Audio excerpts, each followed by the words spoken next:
We have just received new information for the Pokémon Legends Z-A DLC Mega Dimension, and as always, I'm about to do a deep dive into everything we've got, frame by frame, in order to discover all of its secrets. So I am not so a strainer, and it's time to begin. Let's get into it.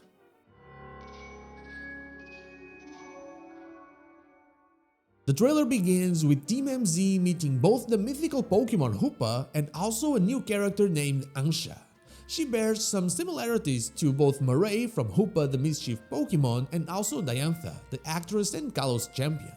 She is a donut chef, with donuts being Hoopa's favorite food. They seem to take us through one Hoopa ring and into another world, but that's not really what's happening. According to the overview trailer and website, what's really happening is that Lumiose City is getting affected by distortions, and the Hoopa rings can stretch them and make it possible to get through. We then see Harmony and Paxton falling from the skies as red, blue and green particles float around us, which could make us think of Yveltal, Xerneas and Zygarde, but they're actually the same as when the distortions opened in Pokémon Legends Arceus. Once again, we see a whole bunch of unknown Mega Stones, with two becoming the focus. As the trailer progresses, they are revealed to belong to Chimecho, now a Mega Chimecho that kinda resembles Chingling, and Baxcalibur, now a Mega Baxcalibur with a hint of a Terra symbol on its stomach. Lumiose looks the same but washed out and without its people and Pokemon. It also appears to be floating in a void. There are still some hints of the OG Lumiose, like the web bridges and also the scaffolding, with the Rookie D line being back, with this Alpha Corviknight being level 120. This is the first time that Pokemon have been over level 100 without glitches, as that has happened in Gen 1.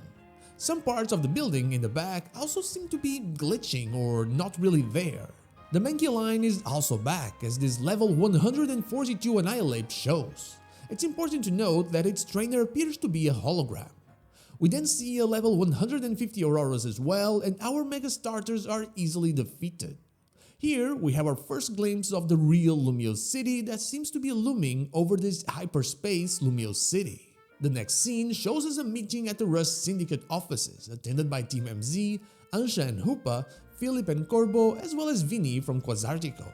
It makes sense as Quasartico deals with weird stuff and the Rust Syndicate patrols the streets of Lumiose trying to keep its citizens safe. The following scene has Emma and Mimi with us in this Hyperspace Lumiose, and we can better see that it seems to really be just floating in a void with those strange particles. Then more trainers join our efforts in the form of Canary and Ivor from the Fist of Justice. Another one eventually does the same, and that's none other than Karina, who has taken the Mega Guru persona to the extreme, sporting Mega headwear and a whole bunch of Mega Stones in her design. 5 years, only 5 years have passed and she's crazy now.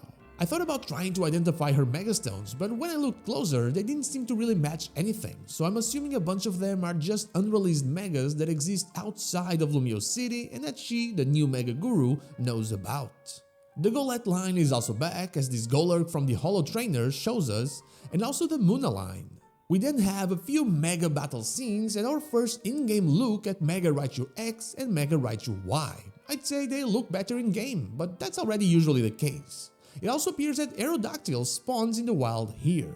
Corbo says that Hyperspace Lumiose could eventually swallow the whole actual Lumiose, which is probably what we'll be trying to stop.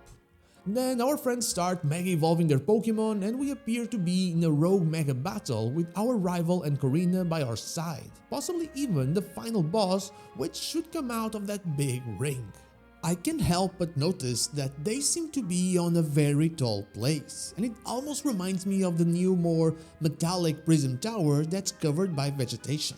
The circular aspect of the thing, as well as the clouds moving around it, kinda remind me of Eternamax Eternatus, which can also make space distort like it is happening in Lumiose. I don't think it will be connected to this, as it makes no sense, but it is likely that level of a threat. It's also possible from what we see in the trailer that ring is simply Lumiose City, the OG Lumiose City, coming way too close to the Hyperspace Lumiose City. During the overview trailer, we can see that there are still Mega Crystals in Hyperspace Lumiose, as well as the rock barriers from the OG city. There are also some strange floating Pokeballs. The Pokeballs seem to be goals that we need to destroy for points. The arrow crystals here are our new Holovators, but they don't seem to be pointing in the usual direction. There's also another one of those Pokeballs over there in a place where a colorful screw would be. Poison piles also make a comeback in Hyperspace Lumiose. Here, we can see another one of those floating balls and a Cubone line making its return with a Alolan Marowak. Galarian Mr. Mime comes right after with another floating ball. This makes me wonder if Pokemon will evolve into their original forms in this place. The Nacli line is also back as we see another weirdly cut building followed by the Wimpod line and of course another floating ball. This frame right here shows us a better look at the current situation. We are battling a level 142 Golisopod with our level 96 Malamar. On the top left, we can see that our Malamar has 16 levels more than its actual level and has 480 calories. The calories are also decreasing as time passes, and on the top right corner, we have a bar with a point goal and some tasks that get us even more points. Next, we have a better explanation about Ansha's donuts. The overview trailer reveals that these donuts are made of berries, some of which can be found in hyperspace, and that they have special properties that make it so our Pokemon become stronger, as in they get pretty overleveled. Here we can see an example. A Pachamarank donut gives you 190 calories and lets you enter a hyperspace wild zone for I think 1 minute and 58 seconds, and it also gives you a boost of 5 levels. On that wild zone, which is a 2-star wild zone, you'll find Pokemon with a level of 120, including a returning Galarian Meowth, which means, you guessed it, Berserker is back. In fact, here you can see a Galarian Meowth right there in the distance. The decrease in calories likely follow the time you have inside the hyperspace. Berries found inside hyperspace are, just like the Pokemon there, more powerful. In this scene, we can see some other boosts. They seem to be 2 defensive boosts, one for Psychic and another for Rock, and 1 offensive boost for what I think is Ice. Here we can see what I believe is a catch boost on water types, as well as a spawn boost on bug types and an offensive boost on dark types. Karina gets a taste of croissant curry, and then we see a weird scene of a place that feels like it is outside of Lumiose City, with various different environments showing up. On the website, we can find a picture that better illustrates this. We're likely leaving Lumiose, but still being kinda confined. In this final scene, we are clearly worried, and Urbane and likely Tawny appear to be very angry. We are likely facing whatever is the villain or danger of this DLC, and I have a theory, of course. The website also shows us a picture of 2 very particular donuts, one that resembles an Alpha and another an Omega. But they also clearly resemble Groudon and Kyogre, so I expect to see Primal Groudon and Primal Kyogre in the DLC.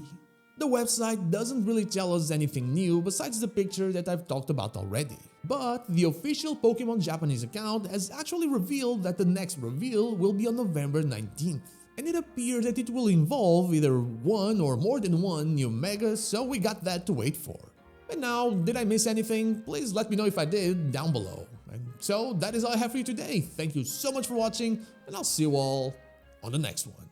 But before I go, I want to thank my YouTube member Good Old Deo and my Twitch subscribers Newbies Here, Zanes222, Lazarix, Dr. Joe, Dark Puffy 1, Ventura, Blinkfish, Streamer Max is back, and Official Noise for going that extra mile.